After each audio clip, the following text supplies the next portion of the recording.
Assalamualaikum warahmatullahi wabarakatuh. Alhamdulillah wassalatu wassalamu ala Rasulillah wa ala alihi wa sahbihi wa mawala. Ashhadu an la ilaha illallah wahdahu la syarikalah wa ashhadu anna Muhammadan abduhu wa rasuluh. Allahumma salli wa sallim wa barik ala habibina wa nabiyyina wa syafi'ina wa maulana Muhammad wa ala alihi wa sahbihi ajma'in. Amma ba'd. Para santri Pondok Pesantren Mahasiswa Ar-Royan yang dirahmati Allah Subhanahu wa taala, bagaimana kabar kalian? Saya berharap Anda semua dalam kondisi yang sehat walafiat, selalu mendapatkan lindungan dari Allah Subhanahu wa taala. Dan mari kita bersyukur pada Allah atas nikmat yang sudah Allah limpahkan kepada kita semua. Dan untuk mengawali dirasah kepemimpinan profetik ini, kita awali dengan membaca bismillah bersama. Bismillahirrahmanirrahim. Baik saudara sekalian, pada pertemuan yang lalu atau pada pertemuan sebelumnya sudah saya sampaikan kepada Anda semua tentang konsep dasar kepemimpinan, ya, dari pengertian secara etimologi maupun terminologi, dan juga sudah saya sampaikan pada aspek-aspek yang lain di dalam kepemimpinan. Nah, untuk pertemuan ini saya akan menyampaikan terkait dengan teori kelahiran pemimpin, bahwa pemimpin itu muncul, lahir, bisa dikaji dari berbagai macam perspektif ataupun teori, ya. Maka secara umum kelahiran seorang pemimpin itu dapat kita analisis melalui 4 teori. Yang pertama adalah teori genetik, yang kedua teori sosial, kemudian yang ketiga teori ekologi, dan yang keempat adalah teori, ya, kontingensi atau teori 3 dimensi. Kemudian nanti kita juga akan bahas terkait dengan tipe-tipe, ya, kepemimpinan. Nah, jadi ada 2 itu. Yang pertama teori tentang kelahiran pemimpin, dan yang kedua adalah tipe-tipe dari pemimpin itu sendiri. Baik saudara sekalian, materi ini perlu saya sampaikan kepada Anda semua agar kita memahami bahwa seorang pemimpin, ya, itu muncul, ya, dapat kita lihat dari berbagai macam perspektif. Tetapi saya pribadi sangat meyakini bahwa kepemimpinan itu ataupun pemimpin itu bukan hanya sekedar bakat atau turunan, tetapi memang dia harus dilatih mendapatkan pengalaman yang banyak. Nah, baik, coba kita perhatikan dari teori yang pertama, yaitu teori genetik. Ya, pada teori genetik ini, ya, penganut dari teori ini menyatakan bahwa pemimpin itu dilahirkan, ya, bukan dibentuk. Jadi leaders are born and not made. Bahwa pemimpin itu dilahirkan, bukan dibentuk atau dibuat atau didesain, ya, dengan metode pelatihan dan sebagainya. Nah, pandangan teori ini menyatakan bahwa seseorang akan menjadi, ya, seorang pemimpin karena faktor keturunan, karena faktor genetika atau hereditas, ya. Jadi ketika ada orang tua menjadi pemimpin, maka otomatis anaknya akan menjadi pemimpin. Ini teori yang pertama. Ya. Mengapa bisa dikatakan demikian? Karena seseorang dilahirkan telah memiliki potensi, termasuk memiliki potensi atau bakat, bahkan kemudian, ya, faktor tadi keturunan orang tua itu, ya, sehingga seseorang itu bisa menjadi pemimpin. Nah, dalam realitasnya, teori keturunan ini biasanya dapat terjadi di kalangan bangsawan, ya, atau keturunan para raja-raja pada waktu dahulu maupun sekarang ada negara dalam bentuk kerajaan. Ya, karena orang tuanya menjadi raja, maka anak yang lahir dalam keturunan tersebut akan dianggap menjadi raja. Jadi turun-temurun kepemimpinan itu. Ya, banyak ya contoh di dalam kehidupan nyata kita, ya. seperti Brunei Darussalam itu kan bentuknya kesultanan, Malaysia ya kerajaan apa kesultanan, Arab Saudi bentuknya mamlakah ya kerajaan dan seterusnya. Sehingga para pemimpin negaranya itu adalah merupakan pimpinan yang diturunkan oleh para ayahnya yang menjadi raja atau sultan. Nah, yang kedua, ya, menurut teori sosial. Nah, dalam teori sosial ini kebalikan ya dari teori genetika ataupun teori turunan. Ya. Menurut teori penganut dari para yang meyakini teori sosial ini bahwa seseorang yang menjadi pemimpin itu dibentuk ya, dan bukan dilahirkan. Ya, leaders are made and not born. Bahwa pemimpin itu dibentuk, pemimpin itu dididik, dilatih, ya, bukan karena faktor kelahiran. Ya, penganut teori ini berkeyakinan bahwa semua orang itu sama dan mempunyai potensi untuk menjadi pemimpin. Jadi bukan hanya anak-anak para raja, anak-anak para sultan, ya, yang mereka secara bakat dan genetika menjadi pemimpin, tapi masyarakat secara umum siapapun kalau dia dilatih menjadi seorang pemimpin maka dia bisa, ya, bisa mengemban kepemimpinan. Jadi tiap orang itu mempunyai potensi atau bakatnya untuk menjadi pemimpin, hanya saja kadangkala faktor lingkungan atau faktor pendukung yang mengakibatkan potensi tersebut ya teraktualkan atau tersalurkan dengan baik. Dan ini yang disebut dengan faktor ajar atau latihan. Nah, maka di era demokrasi misalnya ya, di era demokrasi kadangkala kita tidak tahu ya seorang pemimpin, entah dia bupati, entah dia seorang presiden, menteri, ya, wali kota atau gubernur atau siapapun yang mereka memimpin di dalam bidangnya masing-masing ya, di dunia usaha, birokrasi dan sebagainya, kita tidak tahu silsilah dari orang tuanya, apakah orang tuanya itu seorang pemimpin atau tidak gitu. Tetapi mereka ternyata bisa menjadi seorang pemimpin karena mereka banyak melatih diri ya, atau mengikuti pelatihan atau mengikuti organisasi sehingga mendapatkan pengalaman leadership. Nah, kemudian yang ketiga, teori yang ketiga ini berusaha untuk menggabungkan antara teori genetik dengan teori sosial, yaitu teori ekologi. Ya. Nah, penganut teori ini berpendapat bahwa seseorang akan menjadi pemimpin, tentu pemimpin yang baik manakala dilahirkan telah memiliki bakat kepemimpinan, kemudian bakat itu diasah. Jadi bukan hanya faktor bakat atau sebaliknya bukan hanya karena pengalaman atau diasah, tetapi kedua-duanya harus ada pada seorang pemimpin.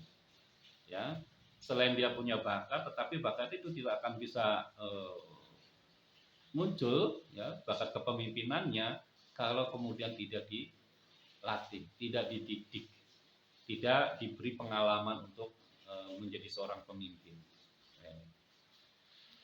Nah, jadi inti dari teori ya ekologi ini bahwa seseorang yang akan menjadi pemimpin merupakan perpaduan ya.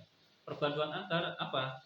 Yaitu perpaduan antara faktor keturunan, faktor genetika ya, juga berupa bakat dan lingkungan, yaitu adanya faktor pendidikan. Ada kemampuan ataupun potensi internal, bakat internal, tapi juga ada intervensi dari luar, yaitu berupa didikan yang dia dapatkan, entah didikan dari orang tua, entah dari gurunya, ya, entah dari pengalaman dia berorganisasi dan sebagainya. Ini. Nah, ternyata selain ketiga teori itu, ya, ada teori yang keempat, yaitu teori kontingensi atau teori tiga dimensi. Nah, teori yang keempat ini berusaha untuk merangkum dari tiga teori sebelumnya, ya, di mana menurut teori tiga dimensi ini ada tiga faktor yang turut berperan dalam proses perkembangan seorang menjadi pemimpin ya atau tidak ya. Ini yang pertama yaitu jelas karena adanya bakat kepemimpinan ya. Yang kedua pengalaman ya, pendidikan ya. Jadi pembelajaran, pendidikan, pengajaran ya, pelatihan ya yang dia peroleh selama hidupnya itu ya. Tentu saja dalam hal ini adalah pengalaman pendidikan dalam hal leadership ya. Yang ketiga, karena dia punya aktivitas sendiri untuk mengembangkan bakat kepemimpinan tersebut. Jadi dia selain punya bakat, dia selain kemudian dididik, dilatih, dan dia juga mampu untuk mengembangkan bakatnya dengan kreasi-kreasi yang dia lakukan. Nah, ini. Itu teori yang keempat. Baik. Jadi kalau Anda kemudian sudah memahami ya tentang teori kelahiran seorang pemimpin, maka sebenarnya ya kalau kita menggunakan ya teori yang keempat atau ketiga, sebenarnya kita semua adalah sudah punya bakat ya, sebagaimana Rasulullah Shallallahu Alaihi Wasallam di dalam hadis menyatakan kullukum ra'in wa kullukum mas'ulun an ra'iyatihi. Ya, kullukum ra'in, kalian adalah para pemimpin ya. Dan kullukum mas'ulun, dan kalian akan dimintai pertanggungjawaban an ra'iyatihi, atas kepemimpinannya. Artinya semuanya kita sudah punya bakat, tinggal kita kemudian mau enggak mengasah tentang kepemimpinan kita. Ya, mengikuti organisasi, mengikuti pelatihan leadership ya. Sekarang ini banyak ya lembaga-lembaga yang menawarkan bahkan gratis, ada leadership camp ya, ada lagi school leadership ya, atau leadership school maaf ya, dan seterusnya. Tinggal Anda coba untuk mengasah ya, mengikuti pelatihan itu. Dan yang ketiga, Anda ikut organisasi kemudian mencoba untuk ya, mengasah bakatnya, kemudian mencoba mengembangkan pengalaman-pengalaman dari hasil Anda mengikuti pelatihan itu diterapkan dalam kegiatan organisasi ya, khususnya di kampus. Nah, ini. Oke ya. Nah, kemudian yang kedua, saudara sekalian ya, saya akan menyampaikan tentang tipe kepemimpinan ya, tipe kepemimpinan.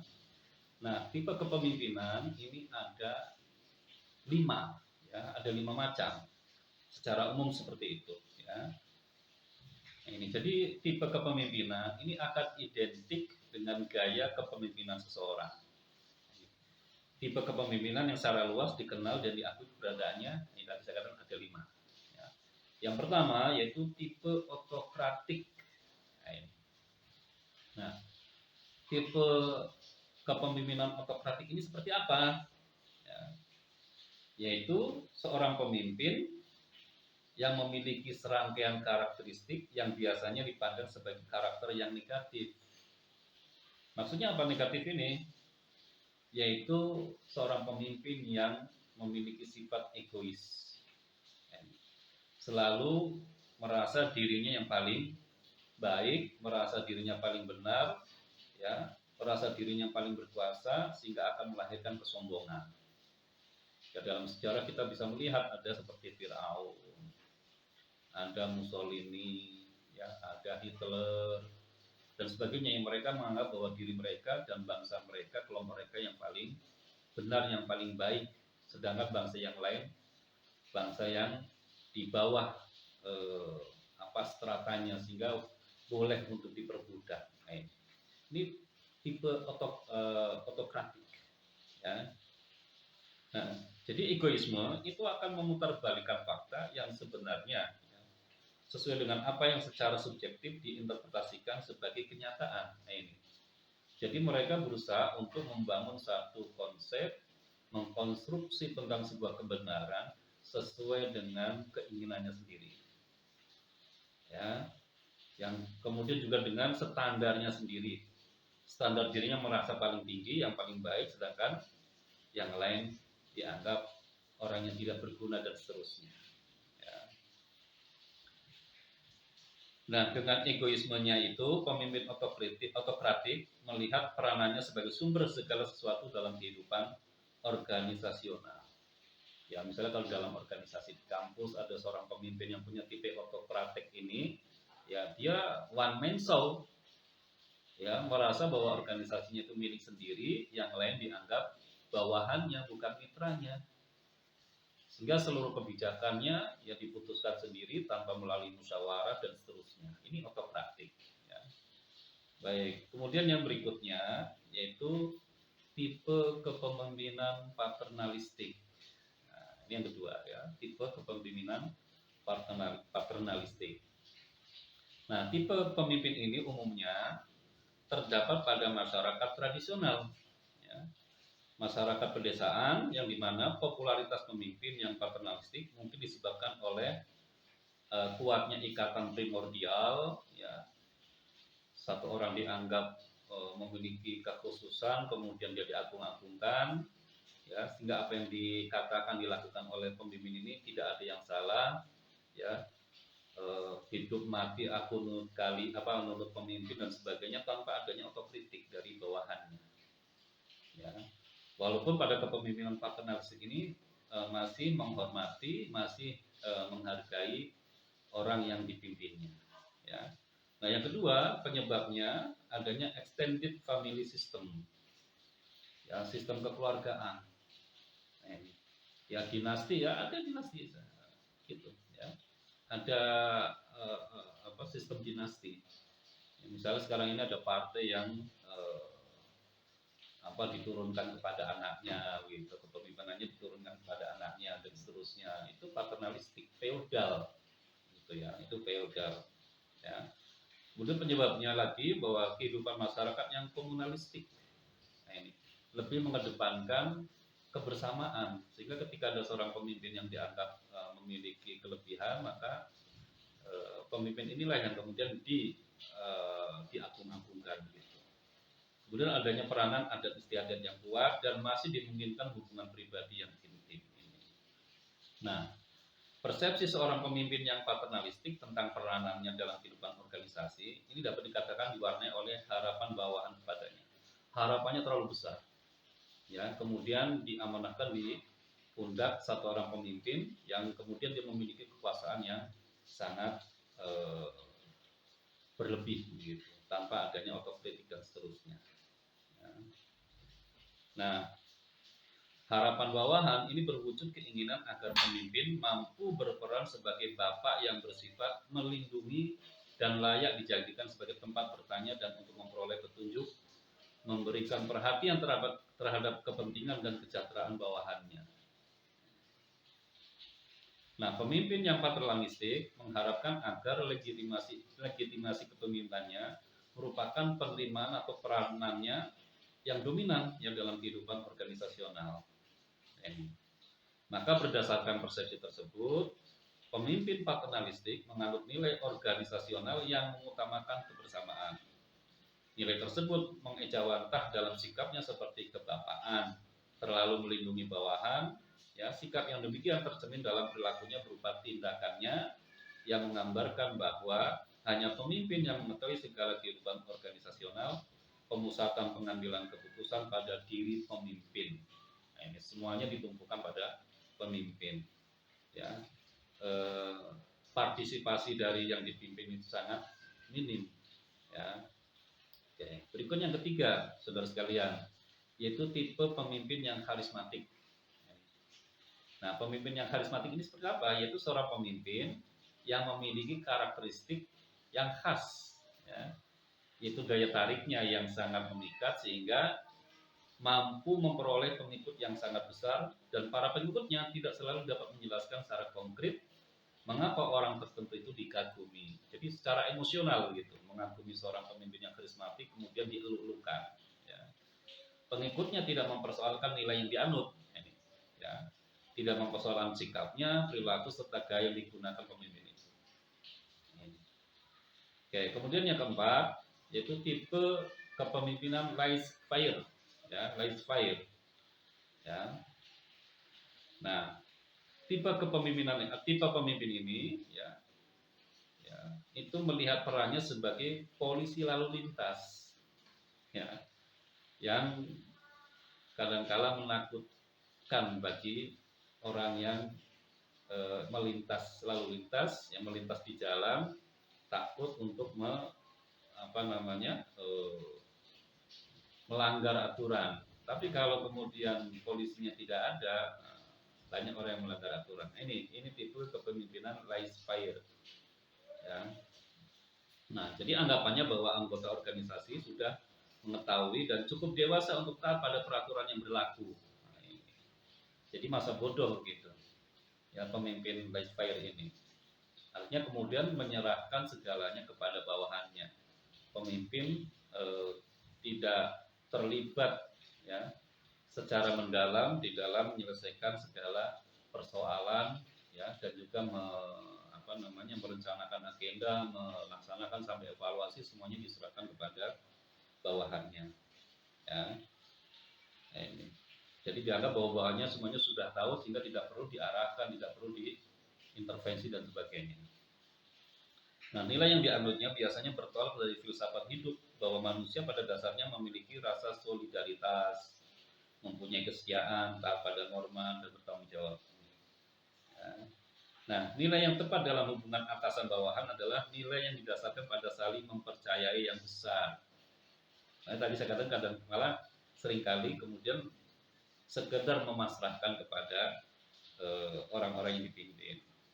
Nah, bertitik tolak dari nilai tersebut, sikap pemimpin light fire biasanya permisif. Serba boleh, apa-apa yang dilakukan oleh bawahannya boleh. Ya, walaupun kadangkala itu tidak sesuai dengan tidak sesuai dengan visi misi dari sebuah organisasinya, tidak sesuai dengan tujuannya. Ya. Oke. Kemudian tipe yang kelima ya, atau tipe yang terakhir, yaitu tipe demokratik. Nah, tipe pemimpin yang demokratik ya, biasanya ini memandang peranannya selaku koordinator dan integrator. Jadi dia memfungsikan diri, ya pemimpin itu memfungsikan diri sebagai koordinator dari orang-orang yang dipimpinnya dan juga integrator, ya, menyatukan visi yang sama, menyatukan misi yang sama untuk memperoleh atau mencapai tujuan yang bersama. Sehingga seorang pemimpin yang demokratik, ya, dia mengarahkan, membimbing, membina, juga memberikan peluang-peluang atau peran-peran yang besar kepada orang yang dipimpin untuk melakukan inovasi dan kreasinya. Bekerja, ya, diberikan kebebasan tetapi tetap bertanggung jawab. Nah, ini. Makanya pendekatan dalam menjalankan fungsi kepemimpinannya adalah holistik dan integralistik. Ya, menyeluruh ya, dan menyatu. Nah, seorang pemimpin yang demokratik menyadari bahwa organisasi harus disusun sedemikian rupa sehingga menggambarkan secara jelas aneka tugas dan kegiatan yang harus dilaksanakan demi tercapainya tujuan organisasi.